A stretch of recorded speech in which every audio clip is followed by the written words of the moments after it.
Hello friends, कैसे हो आप सब। तो आज हम बात करेंगे यूनिट नंबर 21 के बारे में, और जिसका नाम है पूंजीवाद। पूंजीवाद पे हम देखेंगे कि पूंजीवाद का मतलब क्या होता है, और उस पे मैक्स वेबर और कार्ल मार्क्स के क्या विचार हैं। इनको कार्ल मार्क्स कहते हैं, ठीक है। पूरा नाम कार्ल मार्क्स है, हमने पढ़ रखा है इनके बारे में। और ये वाले हैं मैक्स वेबर, ठीक है। इनको मैक्स वेबर कहते हैं, मार्क्स नहीं है, मैक्स, ठीक है, मैक्स वेबर। सबसे पहले आपको ये होना चाहिए पता है कि भाई पूंजीवाद बेसिकली होता क्या है। तो बेसिकली जो पूंजीवाद होता है वो किसी भी कंपनी पे, किसी भी स्थान पे किसी व्यक्ति का पर्सनल जब अधिकार होता है कि वो उसी की है ना, उसको हम पूंजीवाद कहते हैं, ठीक। एक तरीके से प्राइवेट कर देना हर चीज़ को, कि भाई जिसके पास बहुत ज़्यादा पैसा है वो किसी भी चीज़ को खरीद सकता है और वो उसकी हो जाएगी। फिर उसका अधिकार होगा उस चीज़ पे पूरी तरीके से। वो चाहता है किसी को बुलाना तो बुला सकता है, नहीं चाहता तो नहीं बुला सकता, ठीक है। ये पूंजीवाद सॉरी, पूंजीवाद के अंदर आता है। अब देखते हैं कि इस पे कार्ल मार्क्स के क्या विचार है। सबसे पहले समाजशास्त्री कार्ल मार्क्स। तो हमने पढ़ रखा है पहले भी कि जो कार्ल मार्क्स है वो समाज को एक खंड में बांटने की कोशिश करते हैं। वो बोलते हैं कि एक तो साम्यवादी समाज होता है, आदिवासी समाज, या हमारा जो अर्ली मेंस वाला समाज होता है, होमोसिपियंस वाला। दूसरा होता है दास प्रथा, ठीक है। फिर होता है सामंतवाद, और फिर होता है पूंजीवाद। तो ये चरण होते हैं, बदलते रहते हैं। क्रांति होती है, फिर दोबारा नया समय आता है, फिर क्रांति होती है, फिर समय आता है। इसी तरीके से पूंजीवाद भी आया था। हमने लास्ट वीडियो में साथ पढ़ा भी था इसके बारे में कि भाई पूंजीवाद भी खत्म करने की बात ये करते हैं, इसके पक्ष में रहते हैं कि एक दिन ऐसा आएगा कि पूंजीवाद जो है खत्म हो जाएगा, कार्ल मार्क्स कहते हैं। उसके बाद यहाँ पे जो पूंजीवाद के बारे में बता रहे हैं कार्ल मार्क्स, वो ये कह रहे हैं कि एक चरण है ये। जैसे कि हम साम्यवाद की बात करते हैं, वो भी एक चरण है। दास प्रथा है, वो भी एक चरण है। ये सभी चरण है, ठीक है। ये सभी एक समय थे, इनका भी एक ईरा रहा है। उसके बाद खत्म होने के बाद फिर क्रांति हुई थी, खत्म हुआ, फिर एक नया दौर की शुरुआत हुई जिसको हमने पूंजीवाद कह दिया, ठीक है। इससे क्या होता है कि भाई इसमें एक खास तरीके की चीज़ें देखने को मिलती है। जो काम पहले घरों में होते थे वो अब फैक्ट्रियों में देखने को मिलते हैं, ठीक है। फैक्ट्री में जो सामान बनते हैं मशीनों से, उसके बारे में ये बताते हैं यहाँ पे। और जिसकी वजह से लोग काम की तलाश में गांव से शहरों की तरफ भागते हैं, और नौकरी तलाशने की कोशिश करते हैं गाँव में, गाँव से शहरों में, ठीक है। शहरों में आके बसने लगते हैं, और वहाँ पे वो जो है जमघट पैदा कर देते हैं बहुत सारे लोग आके, जिसकी वजह से नौकरी की कमी हो जाती है, ठीक है। ये भी जो है पूंजीवाद की एक नेगेटिव बात भी कह सकते हैं इसको हम। उसके अलावा कार्ल मार्क्स ने यहाँ पूंजीवाद की कुछ विशेषताएं भी बताई हैं कि भाई पूंजीवाद में बेसिकली होता क्या है। मैंने हाईलाइट किया हुआ है कि भाई पूंजीवाद में जो भी बनता है वो सेलिंग के लिए होता है सामान, ठीक है। उसको हम पर्सनल यूज़ के लिए ना बना के सेल करने के लिए बनाते हैं, ठीक है, बेचने के लिए, जिससे कि पैसा आए, करेंसी आए। उसके अलावा जो श्रमिक शक्ति होती है, यानी कि जो एम्प्लॉयज़ होते हैं, जो मज़दूर होते हैं, उनको खरीदते हैं और बेचते हैं। इस तरीके से प्रोसेस चलता है। जो लेन देन होता है वो मुद्रा में होता है, यानी कि जो करेंसी होती है उसमें हम सारी जो लेन देन करते हैं, परचेज करते हैं, सेल करते हैं, उसमें करते हैं। उसके अलावा पूंजीपतियों का जो उत्पादन होता है प्रक्रिया पे पूरी तरीके से नियंत्रण होता है, यानी कि जो स्वामी होता है उस जगह का, उस काम का, उस काम पे उसका पूरा का पूरा कंट्रोल होता है, ठीक है। जो चाहेगा वो होगा। पूरी श्रमिक जो होगा वो उसी के लिए काम कर रहा है, तो वो जैसा चाहेगा श्रमिकों को वैसा काम करना पड़ेगा। उसके अलावा पूंजीवाद का वित्तीय निर्णय पर नियंत्रण, यानी कि जो स्वामी होता है उसका नियंत्रण भी पूंजीवाद, यानी कि जो फाइनेंशियल जो भी डिसीजंस होते हैं मेन व्यक्ति वही होता है उसके अंदर। उसके अलावा जो प्रतिस्पर्धा होती है, यानी कि जो कंपटीशन होता है वो भी बहुत ज़्यादा होता है, ठीक है। ऑफिस के बीच में एम्प्लॉयज़ में कंपटीशन बहुत ज़्यादा होता है, बाकी कंपनियों से भी उनका कंपटीशन ज़्यादा होता है। जैसे कि एक कंपनी है जो कि कहने का मतलब है कि एक कंपनी है जो कि कार बनाती है, तो उसके अगेंस्ट में बहुत सारी कंपनियां हैं उसके कंपटीशन में, उसके सामने खड़ी हुई है। तो उसको उनसे बेटर जो है माइलेज वाली, इंडिया में देखे तो माइलेज वाली और बेटर बहुत ज़्यादा अच्छी क्वालिटी की कार सेल करनी पड़ेगी सस्ते दामों पे, ताकि लोग खरीदें कंपटीशन के लिए। तो ये कंपटीशन भी जो है पूंजीवाद में आपको देखने को मिलता है। समाजवाद में ऐसा कुछ भी नहीं होता। उसके बाद पूंजीवाद और वर्ग संघर्ष के बारे में बताते हैं कि भाई पूंजीवाद तो है ही है।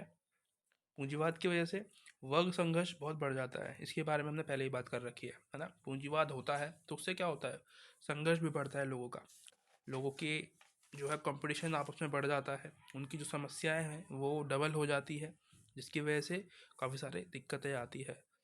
ठीक है, जिसमें कि दो तरीके के वर्ग निकल के आते हैं, इन्होंने बोला है। एक होता है साधन संपन्न वर्ग, जिसके पास सब कुछ होता है, पैसे वाला वर्ग। एक होता है अभावग्रस्त, जिसके पास खाने के लिए रोटी भी नहीं होती। ठीक है, तो यहाँ पे संघर्ष की वजह से दो वर्ग निकल के आते हैं, एक होता है साधन संपन्न और एक होता है अभावग्रस्त। इसके पास कुछ भी नहीं होता, ये पुअर होता है। ठीक है, इसको हम पुअर कह सकते हैं और इसको हम कह सकते हैं रिच। बीच का अभी यहाँ पे नहीं बताया इन्होंने, दो वर्ग बताए हैं बस। ठीक है, इसने कार्ल मार्क्स ने। आगे चलते हैं। आगे आता है पूंजीवाद के बारे में मैक्स वेबर का विचार क्या है। अब हमने पढ़ लिया कार्ल मार्क्स के बारे में, ज़्यादा कुछ बहुत ज़्यादा खतरनाक चीज़ नहीं बताई इन्होंने, सिंपल सिंपल सी बात बताई है। अब वो अगर एग्जाम में आता है तो आप लिख सकते हो सेपरेटली उनके बारे में अगर आता है तो। लेकिन अगर आता है मैक्स वेबर के बारे में भी, तब आप क्या करोगे, आपको वो सब बताना है जो मैं आपको बताने वाला हूँ। ठीक है, तो यहाँ पे दो शब्द आपको देखने को मिलेंगे। एक है तर्कसंगत, ठीक है, एक होता है तर्कसंगतिकरण।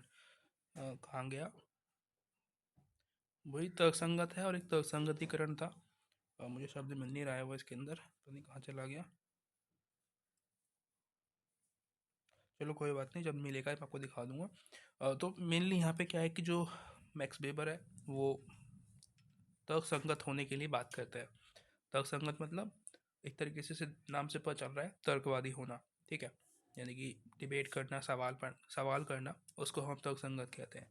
यानी कि वो काम करना जो कि फैक्ट के रूप में सही है। ठीक है, इसके लिए एग्जांपल्स हो सकते हैं, जैसे कि आप के आप एक कंपनी के मैनेजर हो, ठीक है, या एचआर हो, तो आपके पास पूरे राइट्स है किसी भी व्यक्ति को चुनना इंटरव्यू के बाद।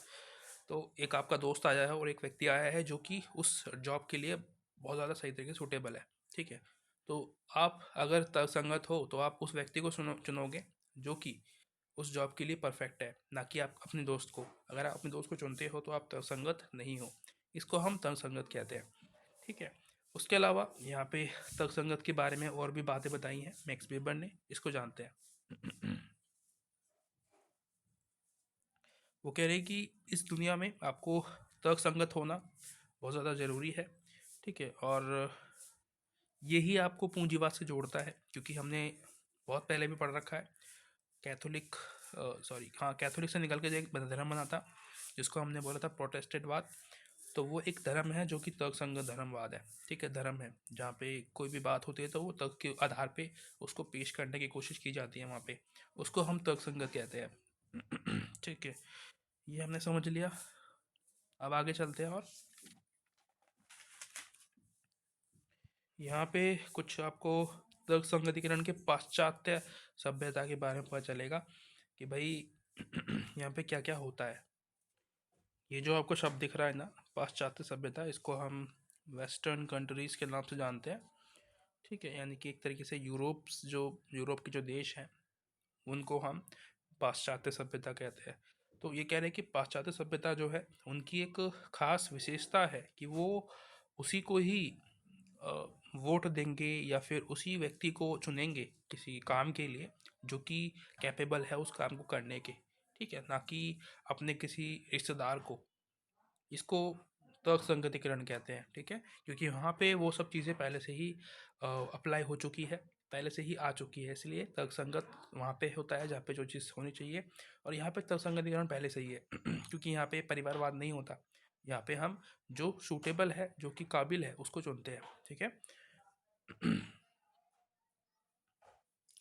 क्योंकि वहाँ पे जो देश है यूरोप, वहाँ पे ज्ञान का भंडार है, तर्क संगतिकरण का राज्य है, वहाँ पे कलाएँ बहुत अच्छी है, लोगों के पास अर्थव्यवस्था ठीक ठाक है। ठीक है, गरीबी इतनी नहीं है जितनी और देशों में है। उसके अलावा परंपरागत परंपरागत और तर्क संगत पूंजीवाद। तो मैक्स वेबर ने यहाँ पे पूंजीवाद को दो तरीके से बांटा है, एक होता है परंपरागत पूंजीवाद, एक होता है तर्कसंगत पूंजीवाद। जहाँ पे परंपरागत पूंजीवाद बात करता है अपनी हिस्ट्री की, ठीक है, यानी कि जो अपनी हिस्ट्री के समाज थे वो कैसे थे। हिस्ट्री के समाज हमने पता है कि भाई जो वस्तुएं होती थी वो घरेलू वस्तुएं होती थी, यानी कि जो भी बन रहा है वो घरेलू रूप में बन रहा है, ठीक है। घी और मक्खन, ठीक है, दूध दही जो होती है वो घर की होती थी।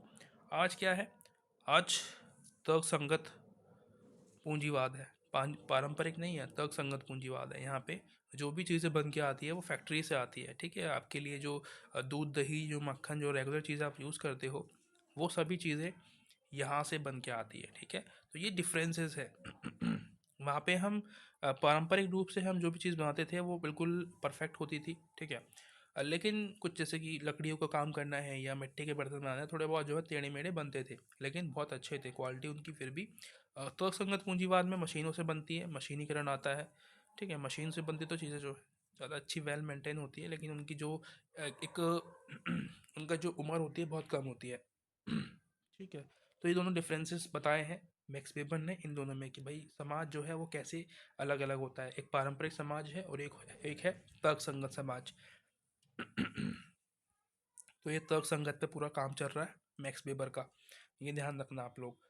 उसके बाद ये बात करते हैं तर्क संगत पूंजीवाद की पूर्व शर्तें, यानी कि पूंजीवाद किस तरह के सामाजिक आर्थिक परिवेश में पनप सकता है, ठीक है।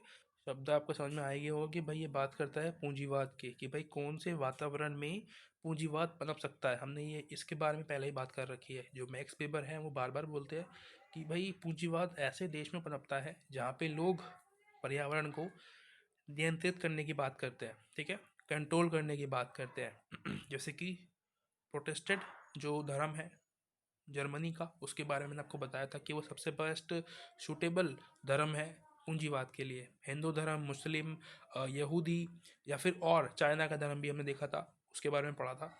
वो भी शायद इतना सूटेबल नहीं था उस समय पूंजीवाद के लिए जितना कि प्रोटेस्टेडवाद था। ठीक है। मेरा गला बहुत ख़राब रहता है, पता नहीं आजकल दवाइयाँ भी ले रहा हूँ मैं फिर भी दिक्कत है। चलो कोई बात नहीं। हाँ, तो यहाँ पे कुछ शर्तें बताई हैं कि भाई किस किस क्षेत्र में, किस किस देशों में, किन धर्मों में पूंजीवाद सूटेबल है। सबसे पहले बता रहे हैं कि उन देशों में जहाँ पे जो स्वामित्व है संसाधनों का वो निजी हाथों में होता है, ठीक है। किसी पर्सनल व्यक्ति के पास उन सभी चीज़ों की को रखने की पावर होती है, ठीक है, जहाँ पे वो सभी चीज़ सेल की जा सकती है। अ, हमने रशिया के बारे में पढ़ा था। जब second world war, third world war हुआ था तो रशिया था, बहुत पावरफुल देश था उस समय। तो वो एक साम्यवादी देश था, है ना। वहाँ पे जो भी चीज़ें होती थी वो गवर्नमेंट के आदेश से होती थी। वहाँ पे कोई भी पूंजीवाद नहीं था। उस समय अमेरिका के पास पूंजीवाद था, तो वो वहाँ पे पूंजीवाद की वजह से, सॉरी, अमेरिका जो है पूंजीवादी देश था और एक दूसरा था साम्यवादी देश। तो पूंजीवादी देश होने के नाते वो अमीर हो गया, ठीक है, क्योंकि वो सभी चीज़ें वहाँ पे क्या थी, जो नियंत्रण था प्राकृतिक संसाधनों पे वो किसी सार्वजनिक व्यक्ति का ना होके एक निजी व्यक्ति का था, ठीक है। तो वो पूंजीवाद का मतलब ही होता है लाभ कमाना। ठीक है। वो संसाधनों पे ध्यान नहीं देते कि भाई खराब हो रहा है, नष्ट हो रहा है, कुछ भी नहीं। वो आज की सोचते हैं ना कि कल की। मुक्त बाजार होना चाहिए पूंजीवाद के लिए, ठीक है। उसके अलावा उत्पाद और वितरण की जो तर्क संगत तकनीक होनी चाहिए, तर्क संगत कानून होना चाहिए जो सभी के लिए समान हो, ठीक है। उसके अलावा स्वतंत्र श्रमिक होनी चाहिए, अर्थव्यवस्था या वाणिज्यिक स्वरूप होने चाहिए। छोटे मोटे से पॉइंट है, ज़्यादा कुछ खास चीज़ नहीं है। उसके अलावा तर्कसंगत पूंजीवाद के कारण क्या हो सकते हैं, आर्थिक कारण हो सकते हैं, राजनीतिक हो सकते हैं। तो ये दो कारणों पे चलता है। इनके बारे में आप पढ़ सकते हो आराम से, ठीक है, ज़्यादा बड़ी चीज़ नहीं है इसके अंदर। ठीक है।